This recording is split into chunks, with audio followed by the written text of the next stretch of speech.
Good morning everyone, आप सभी का बहुत बहुत स्वागत है मेरे इस YouTube channel Sanjeev sir physics में। आज हम सब बात करने वाले हैं क्लास 9th के लिए दूसरा चैप्टर जिसका नाम है force and Newton's laws of motion. इस वीडियो में हम सब फोर्स के बारे में डिस्कस करेंगे। ये 9th क्लास का जो लेक्चर शुरू हो रहा है वो आपको बहुत सारे पार्ट में लेक्चर दिए जाएंगे, एक दो वीडियो नहीं, जितना कॉन्सेप्ट हो सके वो दिया जाएगा। अगर आपने मोशन चैप्टर अभी तक नहीं क्लियर किया है, मोशन चैप्टर आपने नहीं देखा है, तो मोशन चैप्टर आप देख सकते हैं चैनल के प्लेलिस्ट पर जाकर, वहाँ मोशन के लिए बहुत सारा वीडियो बना हुआ है। तो चलिए शुरू करते हैं आज का वीडियो।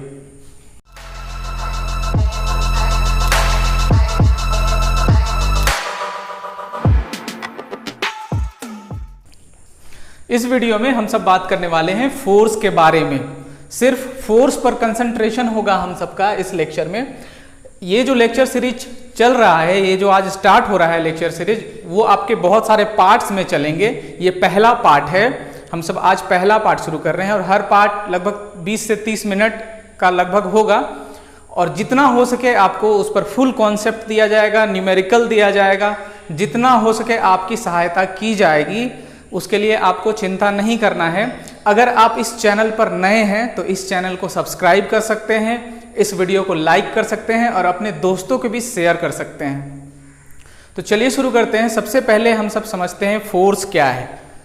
फोर्स क्या है, जैसा कि आप सब पढ़ते आ रहे होंगे, क्लास 8 में आपने फोर्स के बारे में पढ़ा होगा। फोर्स क्या पढ़ा होगा? फोर्स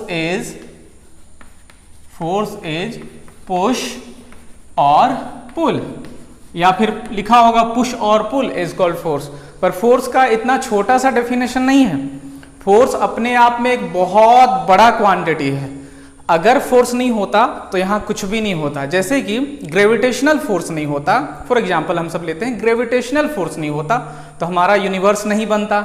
यूनिवर्स में आपके प्लैनेट नहीं होते, प्लैनेट का शेप साइज राउंड नहीं होता, ठीक है, स्टार का फॉर्मेशन नहीं होता, गैलेक्सी का फॉर्मेशन नहीं होता, तो सन भी नहीं होता, तो हमारा सोलर सिस्टम भी नहीं होता, तो मतलब पूरे का पूरे गैलेक्सी नहीं होता। तो कहीं ना कहीं ये यूनिवर्स के फॉर्मेशन में फोर्स का बहुत बड़ा हाथ है। हम सब चल फिर पाते हैं, उठ बैठ पाते हैं, उसमें भी फोर्स का हाथ है।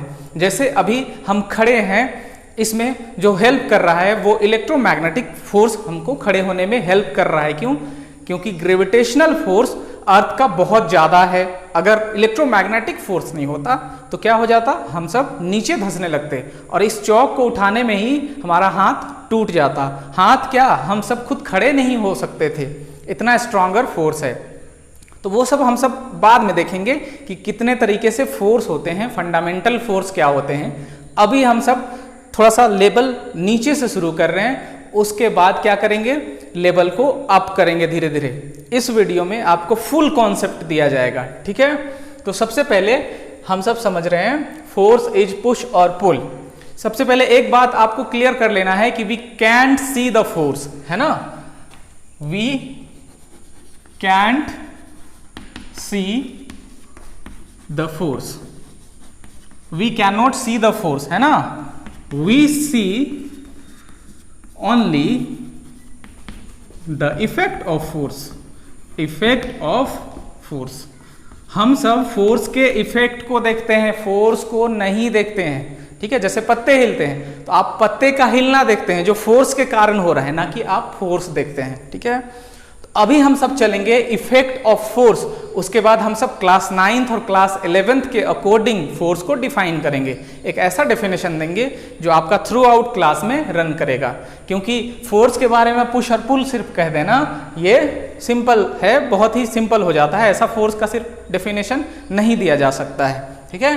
तो पहला हम सब शुरू कर रहे हैं इफेक्ट ऑफ फोर्स, उसके बाद हम सब फोर्स के डेफिनेशन में आएंगे, एसआई यूनिट में आएंगे और भी इंपॉर्टेंट क्वेश्चन जो पूछे जाते हैं उस पर आएंगे, ठीक है।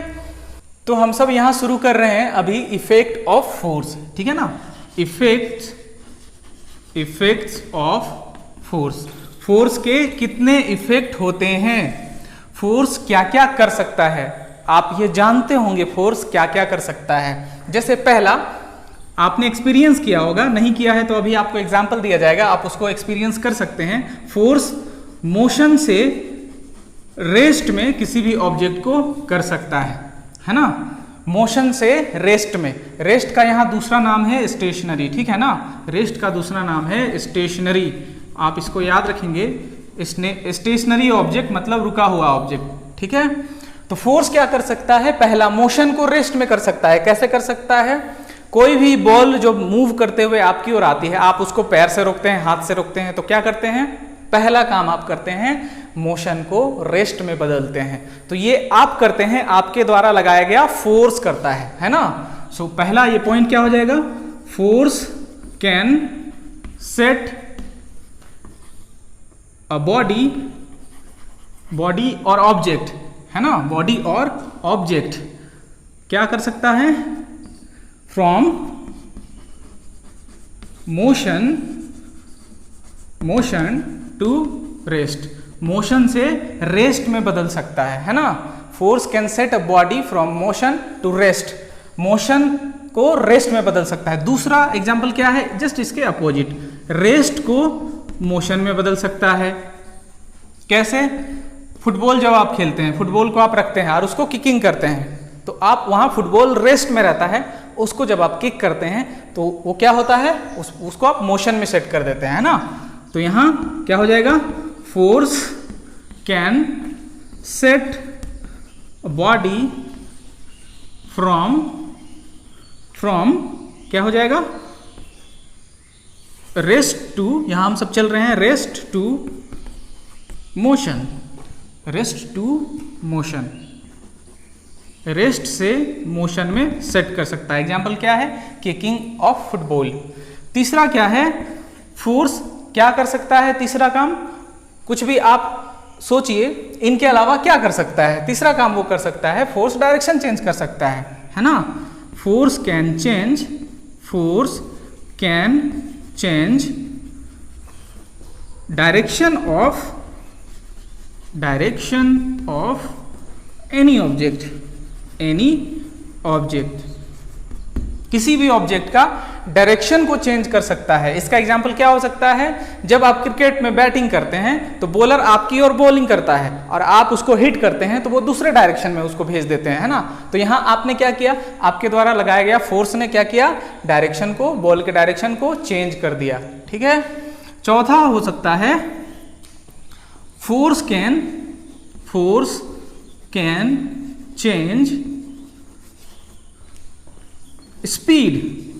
स्पीड ऑफ एनी ऑब्जेक्ट, किसी भी ऑब्जेक्ट का फोर्स स्पीड चेंज कर सकता है ना, स्पीड को वो चेंज कर सकता है। इसका एग्जाम्पल क्या हो सकता है, बॉलिंग का स्पीड कुछ और होता है, आप उसको जब 6 लगाते हैं या 4 लगाते हैं उस समय आप उस पर जोर से प्रहार करते हैं तो उसका स्पीड भी आप बदल देते हैं, ठीक है ना। बाइक जब आप चलाते हैं काफी स्पीड में रहते हैं, स्पीड ब्रेकर देखने के बाद आप ब्रेक लगाते हैं, क्या करते हैं, ब्रेक लगाने के बाद गाड़ी स्लो हो जाता है तो स्पीड चेंज हो गया, स्पीड बढ़ाने के लिए एक्सेलरेटर लगाते हैं तो वो एक तरह से एक्सेलरेटिंग फोर्स है, ठीक है ना। तो फोर्स क्या कर सकता है, स्पीड को चेंज कर सकता है। पांचवा क्या है, पांचवा बहुत इंपॉर्टेंट है, force can change shape size of any object, force can change shape और साइज ऑफ एनी ऑब्जेक्ट, किसी भी ऑब्जेक्ट का शेप और साइज को फोर्स चेंज कर सकता है ना। शेप साइज को, यहां पर शेप और साइज को समझना बहुत जरूरी है। शेप मतलब ज्योमेट्रिकल फिगर होता है, ठीक है, जैसे कि सर्कल हो गया, स्क्वायर हो गया, और क्या हो सकता है, स्फेयर हो सकता है, सिलिंड्रिकल हो सकता है, ठीक है, इन सबको शेप कहते हैं। तो गुब्बारे को जब आप प्रेस करते हैं दोनों ओर से फोर्स लगाकर तो उसका शेप को आप बदल देते हैं, ठीक है। साइज का मतलब बड़ा और छोटा से होता है। साइज कैसे चेंज करेगा, स्प्रिंग को जब आप दबाएंगे तो वो छोटा हो जाएगा, खींचेंगे तो बड़ा हो जाएगा। तो ये कैसे संभव होता है, फोर्स के द्वारा, ठीक है ना। तो ये 5 इफेक्ट हैं फोर्स के जो बहुत इंपॉर्टेंट है, आप इनको याद कर सकते हैं। पहला बस पॉइंट ही आपको याद कर लेना है, दूसरा तो आप लिख लेंगे। फोर्स क्या करता है, मोशन को रेस्ट में बदलता है। दूसरा क्या कर सकता है, रेस्ट को मोशन में बदलता है। तीसरा क्या कर सकता है, force can change the direction, है ना, डायरेक्शन चेंज कर सकता है। चौथा क्या कर सकता है, force can change the speed, speed change कर सकता है ना, स्पीड चेंज कर सकता है। और पांचवा क्या कर सकता है, शेप साइज को चेंज कर सकता है। यहाँ इस बात को ध्यान में रखना है कि जैसा फोर्स रिक्वायर्ड होगा उसी के आधार पर वो चेंज करेगा। अब हम लोहे के स्फेयर को हाथ से फोर्स लगाना चाहेंगे तो वहां वो क्या होगा, चेंज नहीं हो पाएगा, उसके लिए ज्यादा फोर्स चाहिए, है ना। तो फोर्स या तो ट्राई कर सकता है या तो चेंज कर सकता है, चेंज या तो ट्राई, नहीं होगा तो ट्राई किया, ठीक है, और हो गया तो चेंज हो गया, ठीक है। इसी के आधार पर हम सब फोर्स का डेफिनेशन बनाएंगे। फोर्स क्या हो सकता है, force is a cause, force is a cause which can, यहां देखा जाए विच कैन चेंज, जो या तो चेंज कर सकता है और चेंज नहीं कर पाया तो क्या करेगा, try to change, try to change. क्या क्या चेंज कर सकता है या ट्राई कर सकता है, पोजीशन, है ना। पहला हम सब लिखते हैं पोजीशन, पोजीशन मतलब मोशन से रेस्ट या रेस्ट से मोशन, दोनों पोजीशन हो जाएगा, ठीक है ना, पोजीशन। नेक्स्ट क्या है, डायरेक्शन, डायरेक्शन, और नेक्स्ट क्या है, speed, speed and shape size, shape size, ठीक है। So force is a cause which can change or try to change, which can change or try to change, इस बात को समझना है। The position, direction, speed and shape size of any object, any object. इसको आप किसी भी class में इस डेफिनेशन को आप दे सकते हैं, ये कभी भी ये डेफिनेशन आपका गलत नहीं होगा, पुश और पुल की तरह नहीं है, है ना, पुश और पुल की तरह ये डेफिनेशन नहीं है। अब हम सब समझते हैं फोर्स का एसआई यूनिट क्या होगा, है ना, फोर्स का एसआई यूनिट क्या हो सकता है। तो फोर्स का एसआई यूनिट आपको पता है न्यूटन के नाम से है, ठीक है, क्योंकि न्यूटन ने फोर्स पर बहुत ही काम किया है। और न्यूटन हम सब जब लिखेंगे तो न्यूटन ऐसे लिखेंगे, पहला जो लेटर होगा वो स्मॉल होगा लेकिन इसका नोटेशन कैपिटल में होगा, ठीक है। तो फोर्स यहाँ ऐसा क्यों किया गया, एसआई यूनिट को न्यूटन लिखा गया और यहाँ तो न्यूटन लिखा गया है, एन से लिखा गया है। तो पहले इस बात को समझ लेना है कि जब हम नाम लिखते हैं, जैसे मिस्टर न्यूटन लिखेंगे, तब वहां न्यूटन को हम कैपिटल से शुरू करेंगे, मिस्टर न्यूटन लिखेंगे तो कैपिटल से शुरू करेंगे। लेकिन वही नाम अगर यूनिट की तरह यूज हो तो पहला लेटर स्मॉल होगा, लोअर केस होगा, ठीक है, लोअर केस होगा, लेकिन नोटेशन कैपिटल ही होगा। तो ये एसआई यूनिट है। क्वांटिटी कैसा है, फोर्स कैसा क्वांटिटी है, फोर्स कैसा क्वांटिटी है, फोर्स है वेक्टर। वेक्टर क्यों है, क्योंकि इसमें डायरेक्शन भी होता है और मैग्नीट्यूड भी होता है, डायरेक्शन के साथ मैग्नीट्यूड भी होता है। आपने वेक्टर और स्केलर पढ़ा होगा, अगर आपने वेक्टर स्केलर नहीं पढ़ा है तो यहाँ हम सब शॉर्टली में उसको निपटा देते हैं कि वेक्टर स्केलर होते क्या हैं, बहुत ही शॉर्ट में हम सब इसको निपटाएंगे, वेक्टर स्केलर हैं क्या।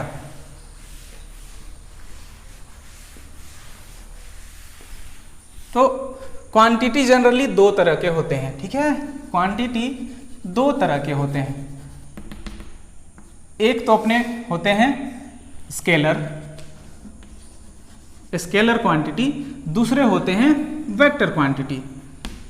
स्केलर वो होते हैं जिनका अपना शेप साइज होता है और जो नंबर से डिफाइन होते हैं, ठीक है, उन्हीं को कहा जाता है जिसमें मैग्नीट्यूड हो, जिसमें सिर्फ मैग्नीट्यूड हो वो स्केलर है। मैग्नीट्यूड का मतलब होता है जो शेप साइज और नंबर से डिफाइन हो, जैसे कि मास, मास का अपना शेप साइज होता है, एरिया का अपना शेप साइज होता है, वॉल्यूम का अपना शेप साइज होता है, ठीक है। इन सबको डायरेक्शन से कोई लेना देना नहीं है, ठीक है, मास है तो है, उसको डायरेक्शन से लेना देना नहीं है, एरिया में लंबाई और चौड़ाई से लेना देना है, वॉल्यूम में लंबाई चौड़ाई और ऊंचाई से लेना देना है। तो इन सबको क्या करना है, डायरेक्शन से कोई लेना देना नहीं है। और दूसरा क्वांटिटी जिसमें मैग्नीट्यूड के साथ डायरेक्शन भी हो, मैग्नीट्यूड के साथ डायरेक्शन भी हो, तो वो क्या होगा, वो वेक्टर हो जाएगा। एग्जाम्पल के लिए आप डिस्प्लेसमेंट, डिस्प्लेसमेंट क्या है, डिस्प्लेसमेंट, डिस्प्लेसमेंट, डिस्प्लेसमेंट है direction, distance in certain direction, distance in certain direction, ठीक है। वेलोसिटी क्या है? स्पीड इन सर्टेन डायरेक्शन, ठीक है, इसमें भी आपका डायरेक्शन होता है। फोर्स, एक्सेलरेशन, ये सब ऐसे क्वांटिटी हैं जिनमें मैग्नीट्यूड के साथ साथ डायरेक्शन भी होता है, इसलिए उन सबको वेक्टर में रखा गया है। वैसे बहुत सारे क्वांटिटी होते हैं, स्केलर में भी बहुत होगा, वेक्टर में भी बहुत होगा, तो उसको क्लासिफाई करना अभी जरूरी नहीं है। जब हम सब पढ़ते जाएंगे तो क्वांटिटी आते जाएगा, उसका नाम हम सब रखते जाएंगे कि वेक्टर है या स्केलर, ठीक है। तो यहाँ पर ये क्लियर हो गया, डेफिनेशन क्लियर हो गया, एसआई यूनिट क्लियर हो गया, क्वांटिटी क्लियर हो गया, सिंबल भी क्लियर हो गया, कैसे सिंबल को लिखना है। अब हम सब टाइप्स ऑफ फोर्स देखते हैं, फोर्स कितने तरह के होते हैं। फोर्स को दो तरीके से क्लासिफाई किया गया है। पहला जो तरीका है वो है काम करने के आधार पर, कि वो नज़दीक से काम करता है, कांटेक्ट होके काम करता है या दूर से काम करता है। तो फोर्स को उसके अनुसार जो क्लासिफाई किया गया है वो दो तरीके से क्लासिफाई किया गया है। पहला जो है उसको कहते हैं कांटेक्ट फोर्स, कांटेक्ट फोर्स, ठीक है। और दूसरा है नॉन कांटेक्ट फोर्स, ठीक है। कांटेक्ट फोर्स वो होगा जहां पर दो ऑब्जेक्ट आपस में कांटेक्ट होके फोर्स लगाएंगे, और नॉन कांटेक्ट में क्या होगा? फोर्स दूर रहकर फोर्स लगाएंगे, ठीक है। तो इसको आप कैसे डिफाइन करेंगे? If two bodies are in contact then force between them, दोनों के बीच में जो फोर्स होगा या दोनों जो फोर्स लगाएंगे, them is called contact force, उस फोर्स को कांटेक्ट फोर्स कहेंगे, ठीक है। कांटेक्ट फोर्स क्या क्या हो सकता है? आपका कांटेक्ट फोर्स है फ्रिक्शन। फ्रिक्शन क्या होता है हम सब देखेंगे डीपली, अभी हम सब समझते हैं। मोशन का विरोध करने वाला फोर्स हमेशा फ्रिक्शन होता है, ठीक है। जिस डायरेक्शन में आप मोशन कर रहे हैं उसके अपोजिट काम करने वाला फ्रिक्शन होता है। यही कारण है कि कोई भी बॉल जब आप उसको लुढ़का देते हैं, ठीक है, आप फेंक देते हैं तो कुछ दूरी पर जाकर वो रुक जाता है। ऐसा क्यों होता है? क्योंकि अपोजिट डायरेक्शन में एक फोर्स काम कर रहा होता है जिसका नाम है फ्रिक्शन। दूसरा है मस्क्यूलर फोर्स, जो मसल से फोर्स है वो मस्क्यूलर फोर्स है, ठीक है ना। जो मसल से फोर्स काम करता है, मसल से, वो मस्क्यूलर फोर्स है, ये कांटेक्ट में है। नेक्स्ट जो हमको समझना था वह है non contact force. Non contact force क्या करता है? दूर से ही काम करता है। जैसे आपने मैग्नेट को देखा होगा, है ना, मैग्नेट को देखा होगा, वो दूर से ही काम करता है। फोर्स एक्ट विथ डिस्टेंस के साथ ही काम कर लेता है ना, डिस्टेंस में ही काम कर लेता है। इसीलिए इस फोर्स का नाम है action at A distance force. एक दूसरा नाम भी है action at A distance force, action at A distance force भी कहा जाता है, क्योंकि ये दूर से काम करता है। पहला एग्जाम्पल जो बताया गया आपको मैग्नेट का बताया गया, ठीक है ना। मैग्नेट में नॉर्थ पोल, साउथ पोल के नज़दीक या नॉर्थ पोल के नज़दीक कुछ भी हम मैग्नेटिक मटेरियल लाते हैं, लोहे को लाते हैं, तो ये क्या करता है? दूर से ही अट्रैक्ट कर लेता है। दूसरा एग्जाम्पल है ग्रेविटेशनल फोर्स। अर्थ के किसी भी ऊंचाई पर से आपको छोड़ा जाएगा तो आप नीचे धड़ाम से गिरेंगे। क्यों? क्योंकि अर्थ आप पर ग्रेविटेशनल फोर्स एक्सर्ट कर रहा है, ठीक है। तो यहाँ क्या हो गया? ये दूरी के साथ काम करता है, ठीक है। एग्जाम्पल क्या क्या हो सकता है? एग्जाम्पल हो सकता है ग्रेविटेशनल फोर्स।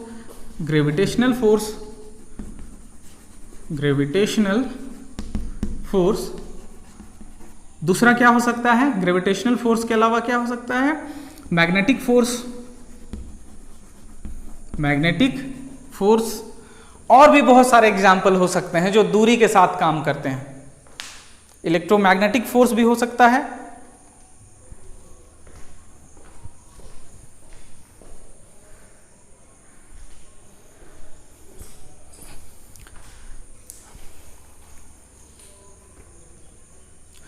दूसरा जो क्लासिफिकेशन है फोर्स का, जो दूसरा क्लासिफिकेशन है, उसके आधार पर फोर्स को दो कैटेगरी में डिवाइड किया गया है। वो कौन सा क्लासिफिकेशन है? वो है आपका रिजल्टेंट के आधार पर। रिजल्टेंट के आधार पर फोर्स को दो टाइप में क्लासिफाई किया गया है। कौन कौन सा? पहला जो फोर्स है उसको बोलेंगे बैलेंस्ड फोर्स। बैलेंस्ड फोर्स आपको समझ में आ ही गया होगा। दूसरा क्या होगा? Non balanced force. Non balanced मतलब अनबैलेंस होता है, ठीक है। दरअसल अनबैलेंस्ड फोर्स होता है, ठीक है। नॉन बैलेंस मतलब अनबैलेंस्ड फोर्स को कहा जाता है। बैलेंस फोर्स वो होगा जहां पर रिजल्टेंट फोर्स जीरो होगा। रिजल्टेंट फोर्स जीरो कैसे हो जाएगा? रिजल्टेंट फोर्स जीरो तब होगा जब इक्वल फोर्स एक ऑब्जेक्ट पर दोनों ओर से या चारों ओर से काम करे। ये अभी रिजल्टेंट जीरो है। ये अगर एक फोर्स इधर से लगा दिया जाता तो रिजल्टेंट जीरो नहीं है, अब ये रिजल्टेंट जीरो है, मतलब अभी इसका रिजल्टेंट जीरो हो गया। अनबैलेंस में यही क्या होगा? 4 की जगह में 3 हो जाएगा, ठीक है। अनबैलेंस फोर्स में क्या हो जाएगा? यहाँ पर जो फोर्स लगेगा, यहाँ पर जो फोर्स लगेगा, यहाँ फोर्स लगेगा, एक फोर्स नहीं होगा तो इससे क्या होगा? रिजल्टेंट यहाँ जीरो नहीं होता है, ठीक है। सो बैलेंस फोर्स में क्या होता है? रिजल्टेंट जीरो हो सकता है और अनबैलेंस में रिजल्टेंट जीरो नहीं होता है। इसको और क्या समझ सकते हैं? इसको आप कोई भी शेप साइज में समझ सकते थे। अगर एक बॉक्स को आप इधर खींच रहे हैं तो ये आपको मोशन में आ जाएगा। दूसरा इस डायरेक्शन में लगा रहे हैं फोर्स इक्वली, तब ये अपनी जगह पर रेस्ट रहेगा। एक फोर्स ऊपर भी काम करेगा, एक फोर्स नीचे भी, तब भी ये बैलेंस पर होगा। लेकिन यहीं पर आप सिर्फ इधर लगा रहे हैं तो ये अनबैलेंस हो गया, ये लगा रहे हैं तो अब ये बैलेंस हो गया, ये लगा रहे हैं तो अनबैलेंस हो गया, ठीक है। बैलेंस और अनबैलेंस फोर्स ये आपको समझ में आ गया। इसमें अब आपको ध्यान में रखना है कि जो बैलेंस फोर्स होते हैं वो क्या कर सकते हैं। बैलेंस फोर्स जब भी लगेगा किसी ऑब्जेक्ट में तो वो ऑब्जेक्ट या तो रेस्ट में होगा। रेस्ट में क्यों होगा? चारों ओर से इक्वली फोर्स लगेगा तो रेस्ट में ही रहेगा, ठीक है। या तो यूनिफॉर्म लीनियर मोशन में होगा, यूनिफॉर्म लीनियर मोशन में होगा, है ना। यूनिफॉर्म लीनियर मोशन में चल रहा है, उस पर बैलेंस फोर्स काम कर रहा है तो उससे कोई मतलब नहीं है। नेट फोर्स तो जीरो ही है तो उसके मोशन को चेंज नहीं करेगा। लेकिन अनबैलेंस फोर्स में क्या होता है? अनबैलेंस फोर्स जब भी लगेगा तो ऑब्जेक्ट कभी भी रेस्ट में नहीं होगा, ऑब्जेक्ट मोशन में होगा, ठीक है। और कैसा मोशन में होगा? नॉन यूनिफॉर्म मोशन, है ना। कैसा मोशन? नॉन यूनिफॉर्म मोशन में होगा। सो ये हो गया फोर्स का दोनों टाइप का क्लासिफिकेशन। आप इसको समझ चुके होंगे। अब हम सब थोड़ा सा समझते हैं कि जो इन सब जो फोर्स है इन सब का बाप और दादा हैं कौन? ये फोर्स आए कहां से हैं, है ना। जो आपको 11th में पढ़ना है, जो इन फोर्स के जो फंडामेंटल फोर्स जिनको कहा जाता है, जो 11th में पढ़ना है, वो आए कहां से हैं, वो कितने टाइप के होते हैं, उन सबको हम शॉर्ट में हम लोग उसका नाम जानेंगे। शॉर्ट में उसका नाम जानेंगे और वो करते क्या हैं ये सिर्फ हम सब जानेंगे। उसको डीपली में नहीं जानेंगे क्योंकि हम सब कुछ 11th के लिए भी तो छोड़ दे, अभी पढ़ लेंगे तो 11th में फिर आप क्या पढ़ेंगे। तो थोड़ा थोड़ा उसको देखना जरूरी है। इंपॉर्टेंट पार्ट उसको समझ लेना जरूरी है, क्या करता है उसको समझ लेना जरूरी है। देखिए फंडामेंटल फोर्स बोला जाता है, जो भी फोर्स इस दुनिया में है वो फोर्स फंडामेंटल फोर्स होंगे, ठीक है। फंडामेंटल फोर्स, फंडामेंटल फोर्स, जो भी फोर्स का आप नाम लेंगे इसके अंदर ही आएगा। और ये फंडामेंटल फोर्स होते हैं 4। पहला होता है ग्रेविटेशनल फोर्स, ग्रेविटेशनल फोर्स, ठीक है। दूसरा होता है इलेक्ट्रोमैग्नेटिक फोर्स, इलेक्ट्रोमैग्नेटिक फोर्स। तीसरा होता है strong nuclear force, strong nuclear force. और चौथा होता है weak nuclear force, week nuclear force. इसमें आपको ग्रेविटेशनल फोर्स का आप नाम सुने होंगे, और नहीं भी सुने होंगे तो इस चैप्टर के जस्ट बाद क्लास 9th में ही हम सब पढ़ने वाले हैं ग्रेविटेशनल फोर्स, ठीक है ना। ग्रेविटेशनल फोर्स ये क्या करता है, दो ऑब्जेक्ट के बीच में फोर्स काम करता है। दो ऑब्जेक्ट किसी भी दूरी पर हो, इस दुनिया में कहीं पर भी हो, उनके बीच में फोर्स काम करेगा, वो फोर्स ग्रेविटेशनल फोर्स होगा। और वो फोर्स मास की वजह से होता है ना, फोर्स ड्यू टू मास। ये जो फोर्स होता है किसके वजह से होता है, मास की वजह से होता है, force due to mass.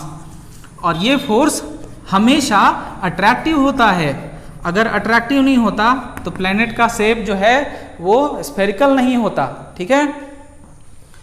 Attractive force होते हैं। दूसरा, इलेक्ट्रोमैग्नेटिक फोर्स दो चार्ज के बीच में काम करते हैं, ठीक है ना। ये फोर्स दो चार्ज के बीच में काम करते हैं। आपको पता है चार्ज दो हो सकते हैं, पॉजिटिव और नेगेटिव, ठीक है ना, पॉजिटिव और नेगेटिव।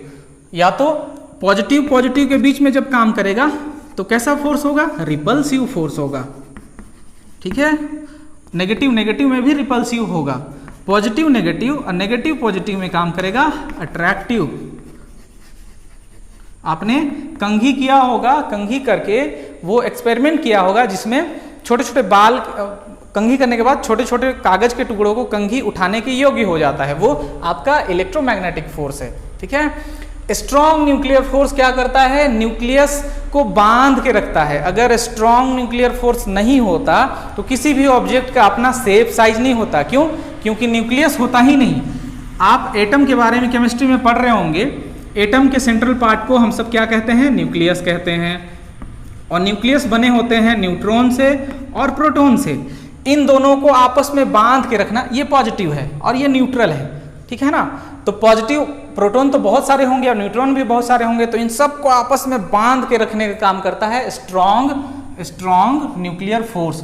और ये सबसे स्ट्रॉन्गेस्ट फोर्स है, चारों में से सबसे स्ट्रॉन्गेस्ट फोर्स है स्ट्रॉन्ग न्यूक्लियर फोर्स। और सबसे कमजोर फोर्स ये है, सबसे कमजोर ग्रेविटेशनल फोर्स है, ठीक है। यहाँ वीक न्यूक्लियर फोर्स नाम दिया गया है, उससे आपको नहीं घबराना है, ठीक है। वो दूसरा है नाम, यहाँ दो न्यूक्लियर फोर्स दो होते हैं, एक स्ट्रॉन्ग, इसलिए वीक और स्ट्रॉन्ग दिया गया है। तो स्ट्रॉन्गेस्ट ये होते हैं और वीकेस्ट ये होते हैं। So strong nuclear force neutron neutron, proton proton या न्यूट्रॉन प्रोटॉन के बीच में एक्ट करता है।